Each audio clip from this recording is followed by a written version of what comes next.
You know something shifted when a punchline hits harder than a press expose. Colin Jost didn't scream it. He didn't even make it personal. It was just one line, tucked neatly into his Saturday Night Live monologue. A jab about Meghan Markle being part of some bizarre trade deal, where the UK agrees to take her back if she deletes her Instagram. The audience cracked up, but it wasn't just laughter. It was a release, a cultural nod that said, okay, we're allowed to laugh now. And in that moment, the shield cracked. See, jokes like that don't just land. They unlock. They flip a switch from reverence to ridicule.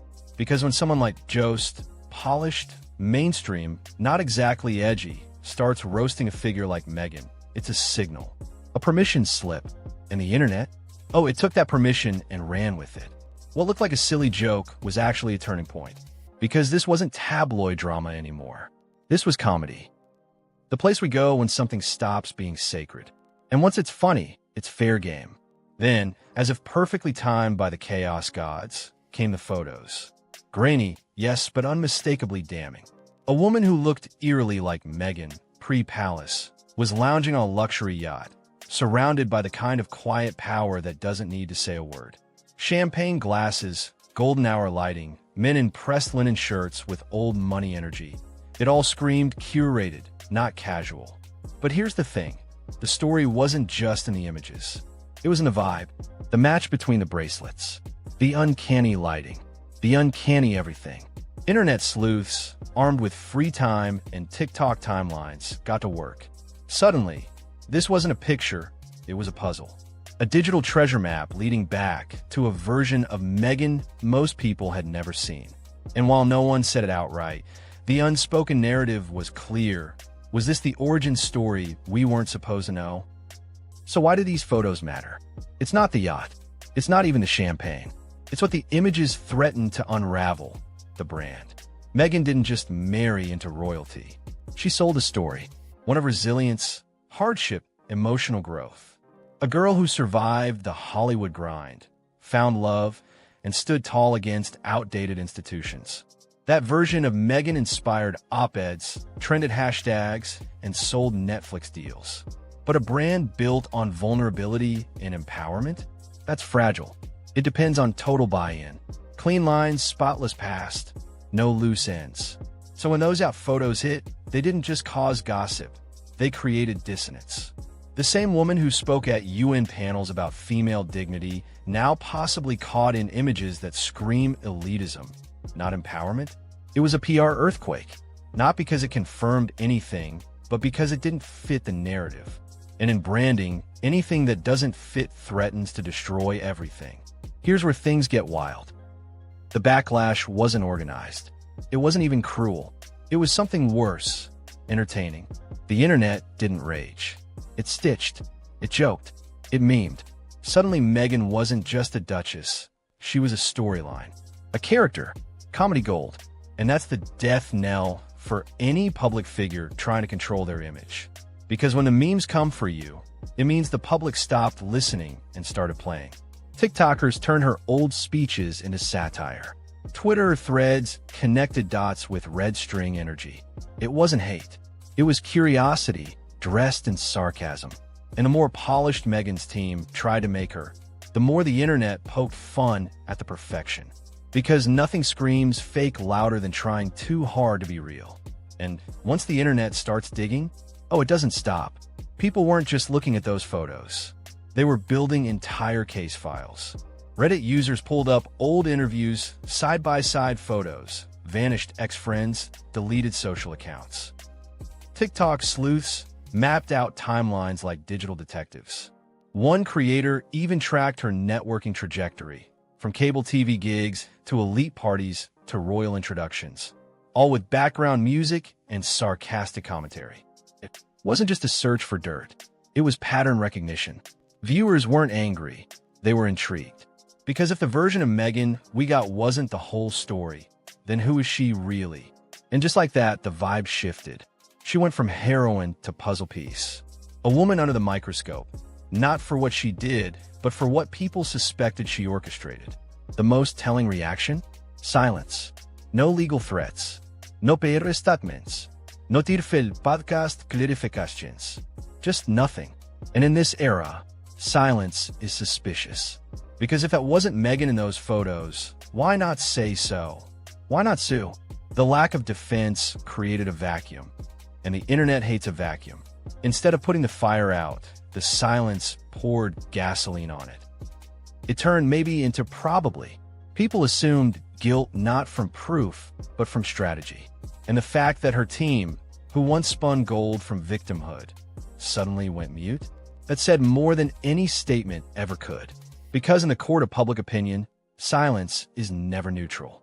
It's an answer, and it's usually not the one you want.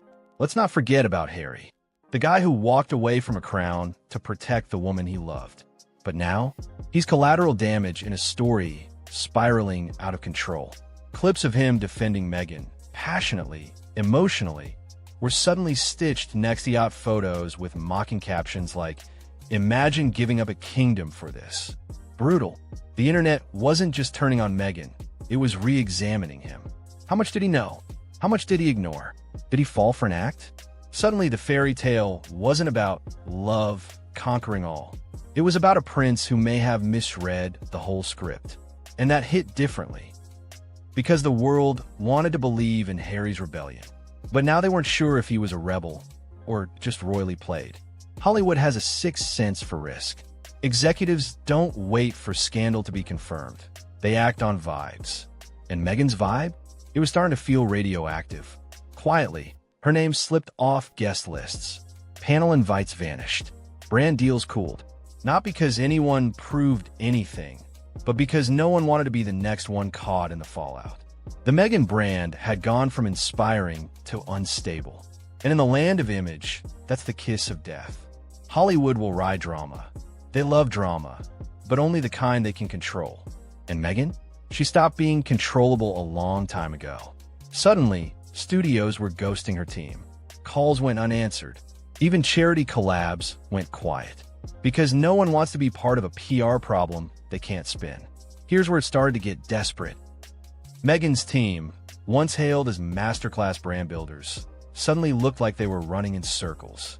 Behind the scenes, reports claimed they were calling editors, messaging journalists, even requesting the takedown of old lifestyle articles from over a decade ago. Think about that. Articles most people forgot existed were now being scrubbed. Not because they were offensive, but because they didn't fit. That's not privacy. That's erasure. And ironically, that kind of behavior doesn't protect the image, it destroys trust. Because when you work that hard to delete the past, people assume there's something dangerous in it. You don't need a smoking gun. You just need the smoke. And once people smell that, they dig deeper. Every deletion becomes a clue. Every no comment feels like a cover-up. It's not about guilt. It's about suspicion, and that's harder to shake. The irony here is thick. Meghan built a brand on authenticity. That was her whole appeal, raw, real, unfiltered. She cried in interviews. She talked about suicidal thoughts. She positioned herself as the anti-royal royal. And for a while, the world believed it. But the second those Yacht images appeared, everything shifted. Suddenly, the narrative wasn't strong survivor. It was strategic operator. Not that she can't be both, but the brand she sold didn't allow for contradiction. It demanded purity, transparency. And that's the thing about authenticity. Once people suspect it's staged, they don't just question the moment. They question everything. Every quote, every outfit, every carefully lit photo. And the problem with being above it all is once you fall, there's no cushion. You either float or you drop hard. Where did everyone go? The journalists who once wrote glowing think pieces? Gone. The influencers who quoted Meghan like a feminist scripture? Silent. Even the activists who once shouted her name during marches suddenly had new causes to support. And that's the scariest part of all.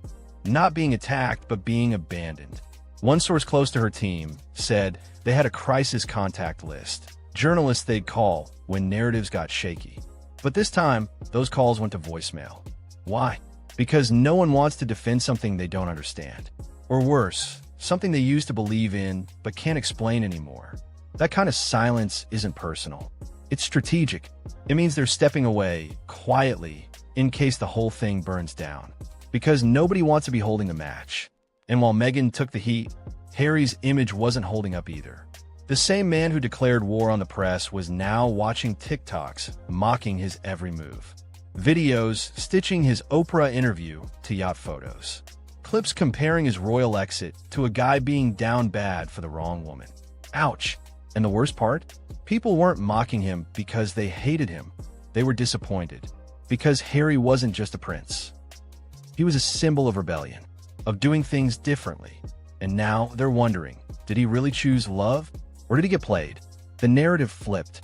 Harry wasn't brave anymore. He was blinded. And in the world of storytelling, nothing hurts more than a fallen hero. Meghan didn't just become a trending topic. She became a case file. Forums turned into investigation boards. YouTubers made documentaries. Threads mapped out social circles, comparing who used to be in Meghan's world and who mysteriously disappeared. Friend from college? Gone. Co-stars from earlier gigs? Silent. Even old fan accounts were now reposting critiques. And this wasn't tabloid territory. This was investigative fandom. A new era of content where public figures are dissected like true crime suspects. The difference? No one needed evidence. They just needed inconsistencies. And when your past has too many gaps, too many redacted lines, people don't fill them with grace. They fill them with theories. And those theories spread faster than any headline ever could. Here's the real tragedy. Meghan worked harder than most to control her image. She curated every detail. The interviews, the lighting, the sound bites. But in doing so, she left no room for flaws. No space for contradiction. And that's where things fell apart.